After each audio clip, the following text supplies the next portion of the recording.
presentation introduces the UNESCO-sponsored International Decade of Indigenous Languages, and specifically Translation Commons efforts to promote the digitization of Indigenous languages as the primary goal of its Zero to Digital project.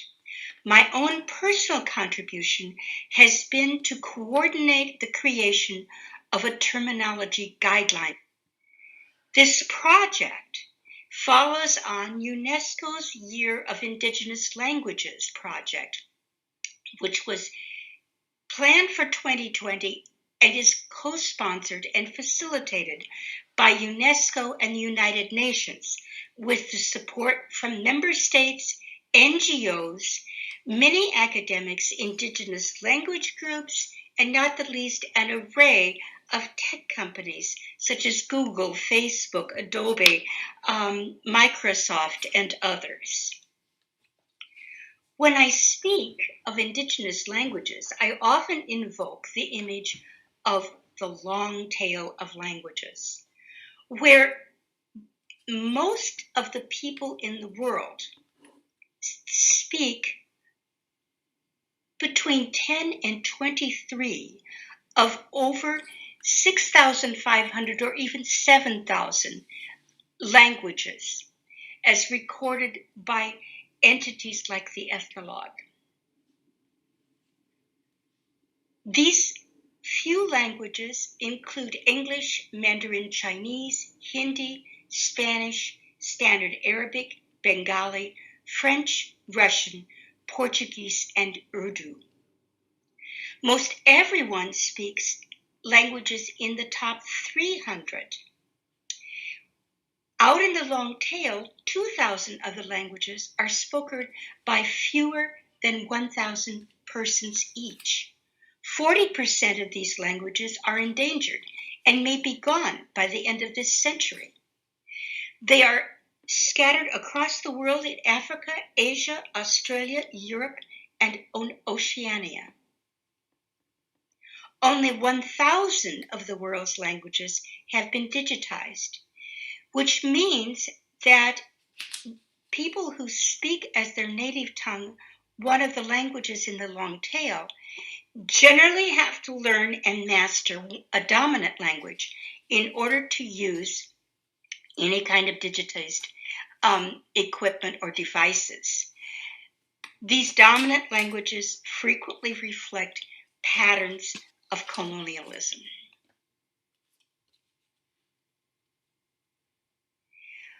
Why the focus on Indigenous languages? We are hoping that the creation of digital access will further the preservation of heritages with unique systems of knowledge and understanding of the world, even as we see precious elders age out and die even of COVID, often leaving younger generations whose acquisition of their languages has been eradicated by educational programs designed to enforce dominant languages. Our efforts are designed to support Indigenous people in protecting their environments, which are ever more threatened by countless projects, including oil pipelines, diamond mines, jungle clearing for agriculture, and countless others efforts to exploit their homes and their sacred lands. Consequently, we're urging people to be able to create new content and to be able to communicate using digital tools and invoking technological standards using their own languages.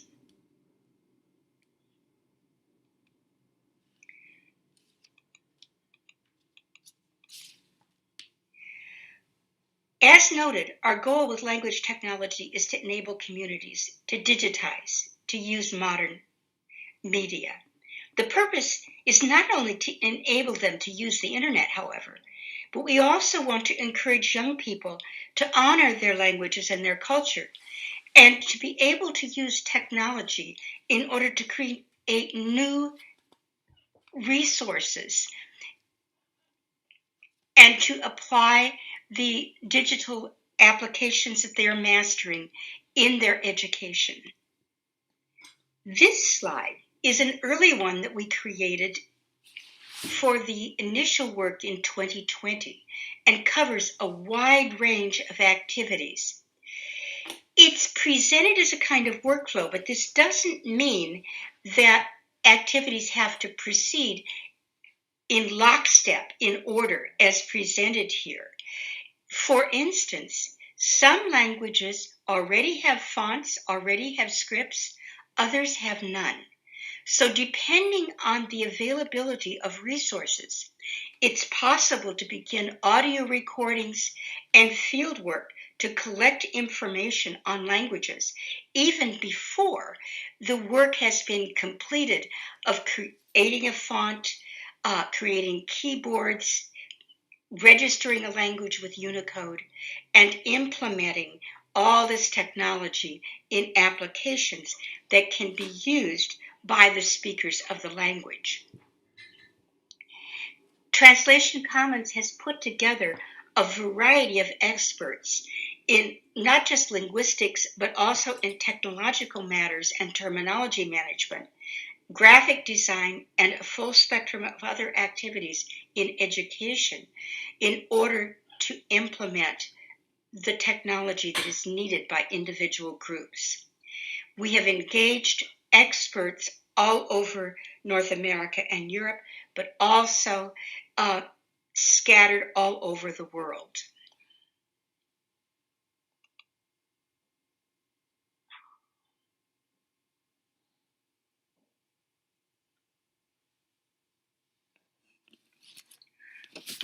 One of the major accomplishments of our core group to date is the creation of a set of guidelines. Zero to Digital provides an initial overview of project planning and general methodologies for the overall project. Language data gathering provides just that, a wide range of different topics addressing everything from the collection of a group of people to go about creating your resources to how to create databases with these resources and how to protect your data once you have created it. The terminology guidelines focus specifically on the terminological approach to the documentation of linguistic data, in parallel with lexicographical and grammatical information that will be collected under the guidelines in the language data gathering activity.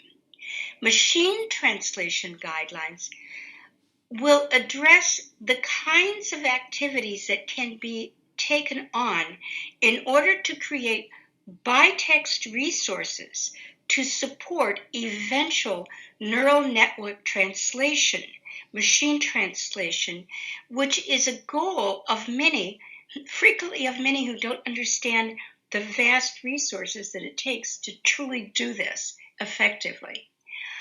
Our future guidelines will include guidelines for mentoring groups who are creating resources and interpreting guidelines for those who have no access to the kinds of interpreter training that we're familiar with in other environments. The challenges of creating these guidelines involve the realization that we have to write in a very different way because we're writing for a collection of different kinds of individuals. Some may indeed be linguists, whereas others are speakers of the language. Some may not speak the language at all. Given the diversity of the intended audience, we need to avoid too scholarly an approach. And we need to think through how to present ideas using plain language and clear instructions. Furthermore, we have to be able to relate the different sets of guidelines to each other in order to create a set of coherent resources. Our guidelines frequently begin with some sort of workflow or flow chart. For instance, for this language codes, we have the questions: do you have a language code? Is a Unicode font available? Has the font been implemented on devices you want to use? Do you have input support for keyboards and keyboard pad support for those devices? Do you have third-party support for apps that you want to use? Because, of course, if you don't have keyboard support in a given app, just having it recorded in Unicode is not going to solve your problems. When beginning any given project, it's important to plan out a series of actions to be carried out for that particular project, which has to begin with the evaluation of any existing digital support or even just script support for that language.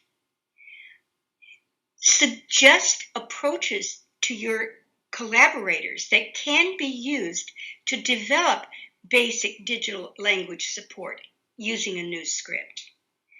Encourage the practical use of language tools as you begin to create them for that language.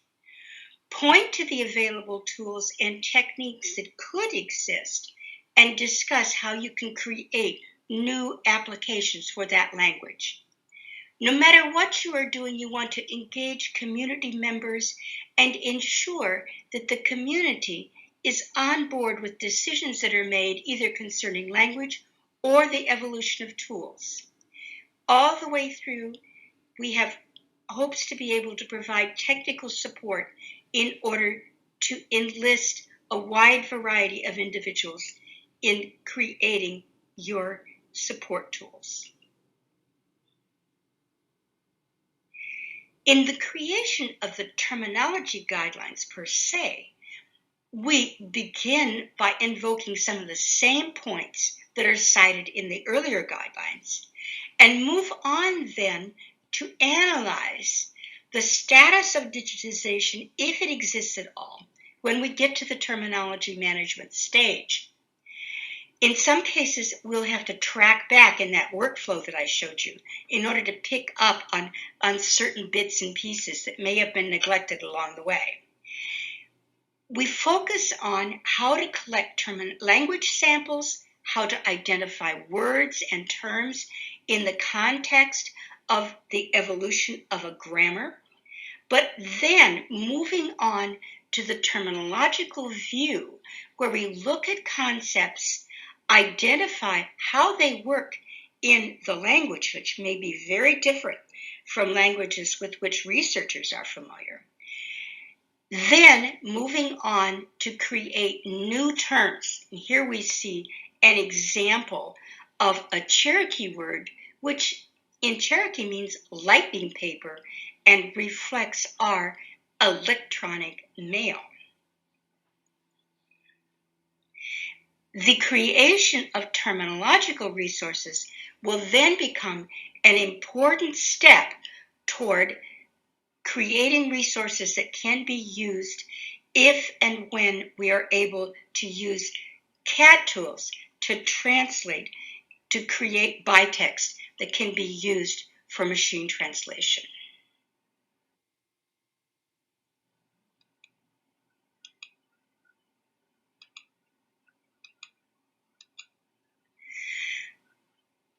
This slide just demonstrates a few of the languages with which we have actually been working directly and for which we have already created scripts and begun implementing the use of mobile devices. We have Cherokee, Fulfulde, and Chakma. Another one that is